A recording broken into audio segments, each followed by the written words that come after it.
इस वीडियो को लाइक करें, हमारे चैनल को सब्सक्राइब कर बेल आइकन जरूर प्रेस करें। हम लोग देखते हैं इंडोथर्मिक रिएक्शन। ठीक है, इंडो क्या है, ग्रीक वर्ड से लिया गया। इंडो का मतलब होता है विद इन, ठीक है, यानी कि इसके अंदर में।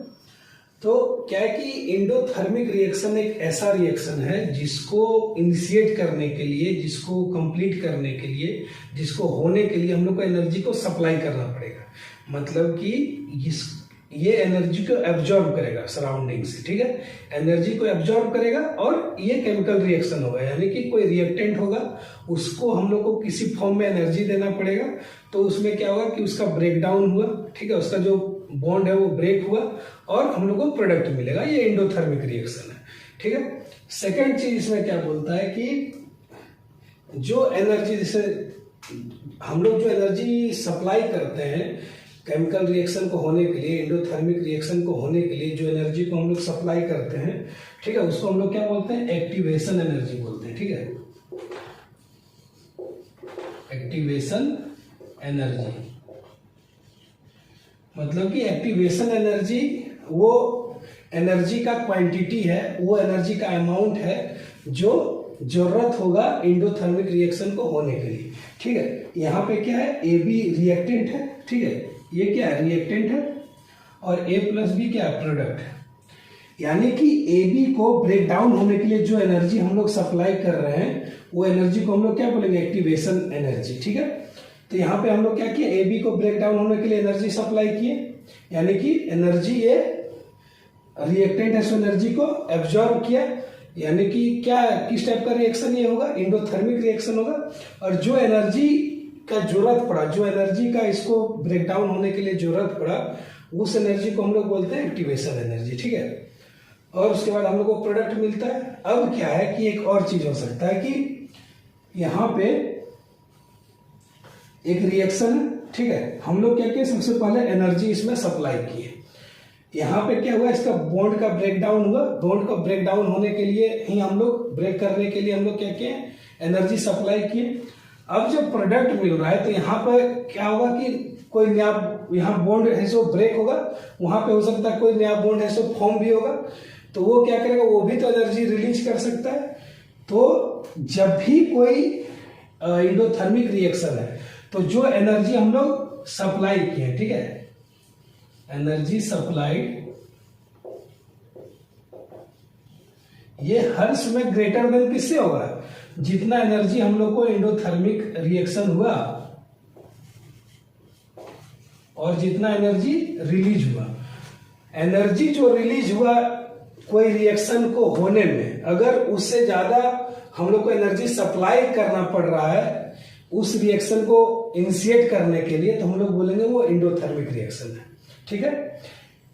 फिर से एक बार बताते हैं, यहां पे हम लोग देखते हैं ये एक रिएक्शन है, ठीक है। हम लोग सोचते हैं कि ये रिएक्शन जब होता है तो क्या होता है, कुछ एनर्जी है सो रिलीज भी करता है, और इस रिएक्शन को होने के लिए हम लोग को एनर्जी सप्लाई भी करना पड़ रहा है, ठीक है।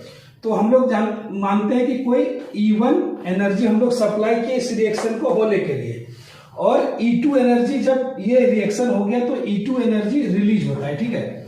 तो E1 एनर्जी जो है वो हर समय ग्रेटर देन होगा E2 एनर्जी से, ठीक है।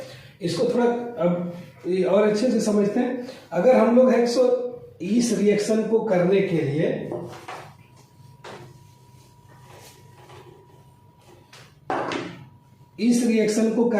अगर हम लोग 60 जूल एनर्जी है सो 60 जूल एनर्जी सप्लाई कर रहे हैं इस रिएक्शन को होने के लिए, तो अगर ये रिएक्शन हुआ और अगर इस रिएक्शन में कोई एनर्जी रिलीज हुआ है तो वो 60 जूल से कम ही होगा, ठीक है। वो 60 जूल से हर समय कम ही हो सकता है, 59 जूल हो, ठीक है, हो सकता है कि 47 जूल हो, 1 जूल हो, लेकिन वो 60 जूल से वो हर समय कम ही एनर्जी रिलीज होगा। तभी हम लोग बोल सकते हैं कि ये एक इंडोथर्मिक रिएक्शन है, ठीक है। तो ये हुआ इंडोथर्मिक रिएक्शन। अब इसका रिप्रेजेंटेशन कैसे होता है, इसका रिप्रेजेंटेशन होता है, हम लोग का क्या है, ये रिएक्टेंट है, एनर्जी सप्लाई किया और हम लोग का यहाँ पे क्या है, प्रोडक्ट बना, ये इसका रिप्रेजेंटेशन है, ठीक है। अब क्या है कि एनर्जी हम लोग किसी भी फॉर्म में इसमें ट्रांसफर कर सकते हैं, हीट के फॉर्म में कर सकते हैं, इलेक्ट्रिसिटी के फॉर्म में कर सकते हैं, सनलाइट के फॉर्म में कर सकते हैं, और भी दूसरे फॉर्म में इसमें सप्लाई कर सकते हैं। तो एनर्जी है सो एक्टिव किसी भी केमिकल रिएक्शन को अगर इनिशिएट करने के लिए हम लोग को एनर्जी सप्लाई करना पड़ रहा है तो हम लोग उसको क्या बोलेंगे कि वो एक एंडोथर्मिक रिएक्शन है। सेकेंड कंडीशन क्या हो सकता है सॉरी, कि कोई रिएक्शन हो रहा है और उस रिएक्शन को करने के लिए हम लोग को एनर्जी देना पड़ रहा है और केमिकल रिएक्शन के बाद कुछ एनर्जी रिलीज हो रहा है। तो जितना एनर्जी हम लोग को दे रहे हैं उस रिएक्शन को इनिशिएट करने के लिए, it will be always greater than energy release in that reaction.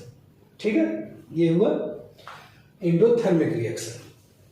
Endothermic reaction का हम लोग एग्जांपल देखते हैं। हम लोग जानते हैं एंडोथर्मिक रिएक्शन को होने के लिए हम लोग को एनर्जी सप्लाई करना पड़ता है। इस तीनों रिएक्शन में हम लोग क्या कर रहे हैं, एनर्जी सप्लाई कर रहे हैं, या तो हीट के फॉर्म में, या तो इलेक्ट्रिक के फॉर्म में, ठीक है, या तो सनलाइट के फॉर्म में। तो ये रिएक्शन हो रहा है, ठीक है, एनर्जी ये क्या कर रहा है, एब्जॉर्ब कर रहा है सराउंडिंग से, तो इसलिए इसको हम लोग क्या बोलेंगे कि एंडोथर्मिक रिएक्शन है। फर्स्ट वाला क्या है कि लाइम स्टोन को जब हम लोग हीट करते हैं तो क्या बनता है, क्विक लाइम बनता है और कार्बन डाइऑक्साइड बनता है। ठीक है, ये क्या है, लाइम स्टोन को हम लोग जब हीट एनर्जी दिए तो इसका बॉन्ड है सो ब्रेक करता है और क्या बनाता है, कैल्शियम ऑक्साइड बनाता है और कार्बन डाइऑक्साइड बनाता है। ठीक है, इसी तरह जब हम लोग वाटर का इलेक्ट्रोलाइसिस कराते हैं, यानी कि इलेक्ट्रिक करंट जब पास कराते हैं, इलेक्ट्रिक करंट जब हम लोग पास कराते हैं वाटर से,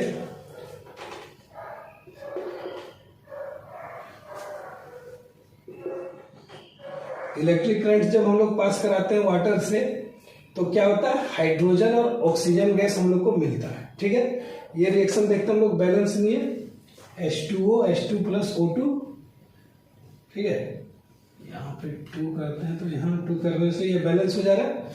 ठीक है, H2O किस फॉर्म में रहता था, लिक्विड के फॉर्म में रहता था, और हाइड्रोजन गैसियस फॉर्म में मिलता था, और ऑक्सीजन भी गैसियस फॉर्म में मिलता था। ठीक है, तो हम लोग यहाँ पे क्या कि इलेक्ट्रिसिटी, इसका जब वाटर का हम लोग इलेक्ट्रोलाइसिस कराते हैं तो क्या मिलता है, हाइड्रोजन मिलता है और ऑक्सीजन गैस मिलता है। उसी तरह थर्ड वाले में क्या, सिल्वर क्लोराइड है। ठीक है, सिल्वर क्लोराइड को जब हम लोग ऐसे मतलब कि इसको थोड़ा घर के अंदर रखेंगे, थोड़ा अंधेरा में रखेंगे, तो वो किस कलर का रहता है, व्हाइट पाउडर जैसा ये सिल्वर क्लोराइड हम लोग को दिखाई देगा। ठीक है, अगर इसको हम लोग क्या किए, उस व्हाइट पाउडर जो है सिल्वर क्लोराइड, इसको हम लोग क्या किए कि सनलाइट में लेके गए, बाहर में धूप में लेके जाते हैं तो हम लोग क्या देखते हैं कि उसका कलर चेंज होने लगता है। किस कलर का हो जाता है, ग्रे कलर का हो जाता है। वो ग्रे कलर का क्यों होता है, जब सनलाइट में लेके जाते हैं तो सिल्वर क्लोराइड का क्या होता है, ब्रेक डाउन होता है और हमको सिल्वर मिलता है और क्लोरीन गैस मिलता है। ठीक है, बैलेंस हो गया। तो इस कारण से सनलाइट के कारण क्या होता है, सिल्वर क्लोराइड का ब्रेकडाउन करने के लिए हम लोग को सनलाइट के फॉर्म में एनर्जी सप्लाई करना पड़ता है। इसलिए किस टाइप का रिएक्शन है, एंडोथर्मिक रिएक्शन है। ठीक है, ये एक्टिविटी है एनसीईआरटी में, ये समझते हैं। इसमें क्या बोलता है कि बेरियम हाइड्रोक्साइड लेना है और अमोनियम क्लोराइड लेना है। ठीक है, बेरियम हाइड्रोक्साइड मटेरियल में क्या है, बेरियम हाइड्रोक्साइड है और अमोनियम क्लोराइड का हम लोग को जरूरत होगा। एपरेटस में एक टेस्ट ट्यूब चाहिए, एक ग्लास रॉड चाहिए स्टीयर करने के लिए। ठीक है, तो हम लोग क्या है कि पहले हम लोग को टेस्ट ट्यूब लेना है। ठीक है, हम लोग टेस्ट ट्यूब ले लिए, इसमें क्या किया, बेरियम हाइड्रोक्साइड हम लोग यहाँ पे, ये बेरियम हाइड्रोक्साइड है। हम लोग एक टेस्ट ट्यूब लिए, इसमें बेरियम हाइड्रोक्साइड हम लोग डालते हैं। ठीक है, उसके बाद क्या बोलता है कि अमोनियम क्लोराइड हम लोग को लेना है, उसको भी इसमें डालना है। ठीक है, तो हम लोग फिर यहाँ से अमोनियम क्लोराइड इसमें डाल दिए। ठीक है, अमोनियम क्लोराइड हम लोग यहाँ पे डाल दिए। उसके बाद बोलता है कि ग्लास रोड लेके इसको अच्छे से हम लोग को स्टीयर करना है। ठीक है, तो हम लोग इसको स्टीयर करते हैं तो क्या होता है, दोनों आपस में मिक्स होगा। ठीक है, जब मिक्स होगा और हम लोग इसको कुछ देर तक के बाद क्या देखते हैं कि जब मिक्स होता है तो ये जो टेस्ट ट्यूब है, इसका जो बॉटम है, नीचे जो इसका निचला पार्ट है, ठीक है, जो इसका बेस है, अगर उसको हम लोग टच करेंगे तो हम लोग को वो थोड़ा कोल्ड फील होगा वहां पे। ठीक है, वो किस कारण से होता है कि इस रिएक्शन को होने के लिए एनर्जी की जरूरत होगी, तो ये क्या करेगा, सराउंडिंग से एनर्जी को एब्जॉर्ब कर लेगा, हीट के फॉर्म में एब्जॉर्ब कर लेगा ये सराउंडिंग से एनर्जी को। तो जिसके कारण से क्या होता है कि जिसे हम लोग अभी रूम टेम्परेचर पे हम रिएक्शन कर रहे हैं, ठीक है। तो रूम टेम्परेचर हम लोग क्या है, ऑलमोस्ट 25 डिग्री सेल्सियस के आसपास ही रहता है रूम टेम्परेचर, ठीक है। तो 25 डिग्री सेल्सियस रूम टेम्परेचर, जब इसको हम लोग क्या किए, दोनों को बेरियम हाइड्रोक्साइड को और अमोनियम क्लोराइड को जब हम लोग मिक्स करते हैं, तो ये जो मिक्सचर है इसका टेम्परेचर हो जाता है कितना, 22 डिग्री सेल्सियस हो जाता है, ठीक है। तो 22 डिग्री सेल्सियस जब हो जाता है तो क्या होगा कि ये हम लोग जब इसको टच करेंगे तो ये कोल्ड फील होगा, मतलब कि वहाँ थोड़ा हम लोग को छूने से वो ठंडा लगेगा यहाँ पे छूने से, ठीक है। तो ये क्या है, हम लोग जान रहे हैं कि ये सराउंडिंग से क्या कर रहा है, एनर्जी ले रहा है, किस फॉर्म में ले रहा है, हीट के फॉर्म में, यानी कि ये एक इंडोथर्मिक रिएक्शन है। अब इसका हम लोग रिएक्शन समझते हैं। हम लोग का रिएक्टेंट क्या, बेरियम हाइड्रोक्साइड लेना है और अमोनियम क्लोराइड लेना है, ठीक है। और दोनों को हम लोग को मिक्स करना है एक टेस्ट ट्यूब में, ठीक है। हम लोग को क्या मिलता है, बेरियम क्लोराइड मिलता है, अमोनिया मिलता है और वाटर मिलता है, ठीक है। और ये इंडोथर्मिक रिएक्शन है। तो यही हम लोग ऑब्जर्व किए। अब इसका एक छोटा सा वीडियो देख के समझेंगे।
क्वेश्चन क्या है कि बोलता है कि एक्टिविटी 1.7 क्या था, इलेक्ट्रोलाइसिस ऑफ वाटर था। हम लोग इसमें क्या कहते थे, 2 टेस्ट ट्यूब लिए थे, ठीक है, और इसमें इलेक्ट्रोड था, ठीक है।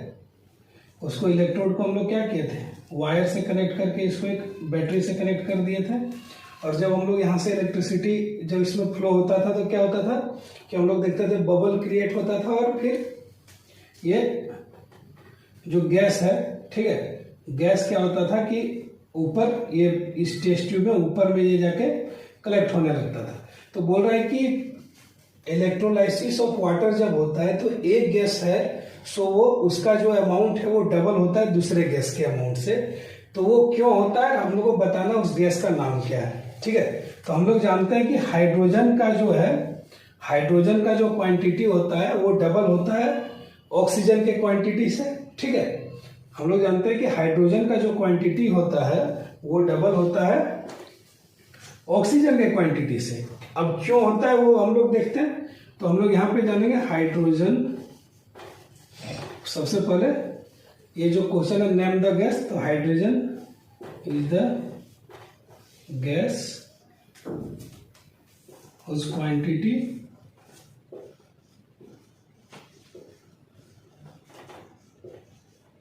is double than oxygen gas formed in electrolysis of water, ठीक है, formed in electrolysis of water। क्या होता है कि हाइड्रोजन गैस का जो क्वांटिटी है वो डबल किसके होगा, ऑक्सीजन गैस के क्वांटिटी से। अब बोलता है कि ये क्यों होता है, क्यों डबल है इसका क्वांटिटी, हम लोग देखते हैं रिएक्शन में, ठीक है। वाटर है, ये किस टाइप का रिएक्शन है, एंडोथर्मिक रिएक्शन है। क्यों, क्योंकि यहाँ पे हम लोग इलेक्ट्रिक एनर्जी यहाँ पे हम लोग ट्रांसफर कर रहे हैं, ठीक है। तो जब हम लोग इलेक्ट्रिक एनर्जी यहाँ ट्रांसफर किए तो हम लोग देखते हैं कि हाइड्रोजन और ऑक्सीजन गैस में इसका डिकम्पोजिशन हो जाता है, ठीक है। अब हम लोग देख रहे हैं कि ऑक्सीजन है सो उसका क्वांटिटी कितना है, यहाँ पे 1 है, और हाइड्रोजन का कितना क्वांटिटी है, 2 है। यानी कि कोई भी जो वाटर मॉलिक्यूल है, ठीक है, उसमें 2 पार्ट्स किसका है, हाइड्रोजन का है, और 1 पार्ट किसका है, ऑक्सीजन का है। इसलिए जब भी हाइड्रोजन गैस का डिकम्पोजिशन होता है तो हम लोग को 2 टाइम्स हाइड्रोजन का क्वांटिटी ज्यादा मिलता है ऑक्सीजन के क्वांटिटी से, यही इसका रीजन है, ठीक है। तो यही आप लोग इसमें लिख लो।